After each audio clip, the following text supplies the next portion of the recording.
اعوذ باللہ من الشیطان الرجیم، بسم اللہ الرحمن الرحیم۔ ناظرین السلام علیکم، میں ہوں جاوید خان اور میرا آج کا موضوع ہے پاکستان کی تاریخ۔ قیام پاکستان کے ساتھ ہی جنگ چھڑ گئی۔ دنیا میں ایسے ممالک کی تعداد بہت کم ہے جو اپنے قیام کے فوراً بعد بیرونی حملوں کا شکار ہو گئے۔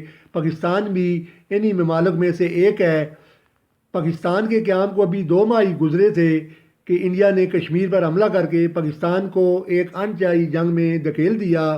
ہوا کچھ یوں کہ کشمیر بھی ان 560 سے زائد ہندوستانی ریاستوں کا حصہ تھا جنہیں آزادی کے بعد پاکستان یا بھارت میں سے کسی ایک ملک کا انتخاب کرنا تھا۔ کشمیر کی سرحد چونکہ پاکستان سے ملتی تھی اور وہاں پر مسلمانوں کی اکثریت بھی تھی، اس لیے کشمیر کا پاکستان سے لاگ فطری تھا۔ لیکن کشمیر کے مہاراجہ ہری سنگھ نے بھارت سے سازش کر کے کشمیر میں پاکستان کی حمایت کرنے والے مسلمانوں کا قتل عام شروع کر دیا۔ کشمیریوں نے راجہ کے ارادے کو دیکھ کر اس کے خلاف بغاوت کر دی۔ پاکستان سے بھی ہزاروں قبائل اپنے کشمیری بھائیوں کی مدد کے لیے کشمیر پہنچ گئے۔ قبائلیوں اور کشمیریوں کا مشترکہ لشکر سری نگر پہنچا تو مہاراجہ ہری سنگھ دہلی بھاگ گیا، جہاں اس نے کشمیر کا بھارت سے الگ کرنے کی دستاویز پر دستخط کر دیے۔ اس واقعے کے بعد بھارت نے جنگی طیاروں سے فوج کشمیر میں اتاری اور سری نگر پر قبضہ کر لیا۔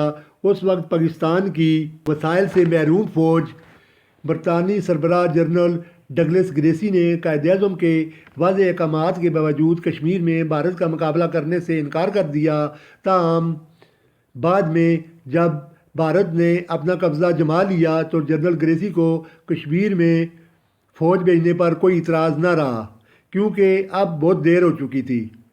پھر بھی پاک آرمی نے گلگت بلتستان اور آزاد کشمیر پر آنچ نہ آنے دی۔ ابھی جنگ جاری تھی کہ بھارت اس مسئلے کو اقوام متحدہ میں لے گیا۔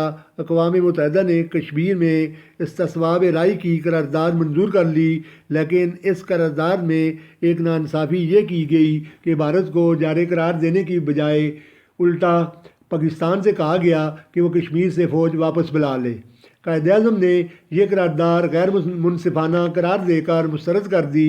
تاہم ان کی وفات کے بعد وزیر اعظم لیاقت علی خان اس قرارداد کے تحت جنگ بندی پر آمادہ ہو گئے اور 1 جنوری 1949 کو کشمیر میں جنگ بندی ہو گئی۔ ابھی ایک نو آزاد ریاست جو بے سر و سامانی کے عالم میں تھی اور حالت جنگ میں تھی کہ ایک اور سانحہ ہو گیا۔ اس سے آگے جاننے کے لیے جاوید جدون چینل کو سبسکرائب کیجئے اور ویڈیو کو اپنے دوستوں کے ساتھ شیئر کیجئے۔ ایک نئی ویڈیو کے ساتھ دوبارہ حاضر ہوں گا۔ اللہ نگہبان۔